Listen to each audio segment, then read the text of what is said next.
Hello, you are on the channel News for Retirees. Subscribe to get the latest retirement news.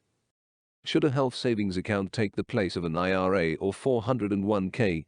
Funding an HSA makes sense, but should you do so at the expense of your other savings? Health savings accounts, or HSAs, aren't available to everyone. But for those enrolled in a high-deductible health insurance plan, they're worth taking advantage of. HSAs allow you to set aside money for both near-term and far-off medical expenses. Because those funds don't expire, you can carry that money all the way into retirement if you so choose and take withdrawals then, when your healthcare expenses are likely to be more substantial. In fact, there's a benefit to waiting to tap your HSA. Any funds you don't withdraw immediately can be invested and grown into a larger sum. HSAs offer the benefit of being triple tax advantaged. Contributions are tax-free, investment gains are tax-free, and withdrawals are tax-free when used for qualified medical expenses. Now, because HSAs are loaded with tax breaks, they impose steep penalties for non-medical withdrawals.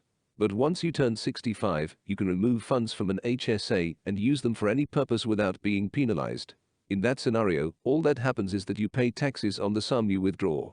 It's for this reason that HSAs are often touted as a retirement savings plan of sorts. But should you save in an HSA at the expense of your IRA or 401k? Don't limit your options. While it's true that HSAs actually offer more tax benefits than IRAs and 401k (S) when used for medical purposes, they're not meant as a substitute for an IRA or 401k. Both IRAs and 401k plans allow you to start taking withdrawals beginning at age 59.5. And to be clear, the only stipulation with these plans is that you wait that long to touch your money. Once you turn 59.5, those funds are yours to use for any reason. With an HSA, penalties for non-medical withdrawals will apply until age 65.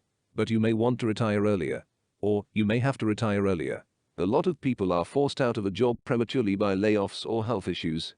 And so while it's a good idea to fund an HSA, you shouldn't neglect your IRA or 401k in the process, because you need access to a retirement plan that gives you the option to take penalty-free withdrawals at an earlier age. Furthermore, many employers that sponsor 401k (S) offer free matching dollars.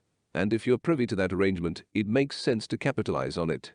As such, you shouldn't put money into your HSA before snagging your full 401k match.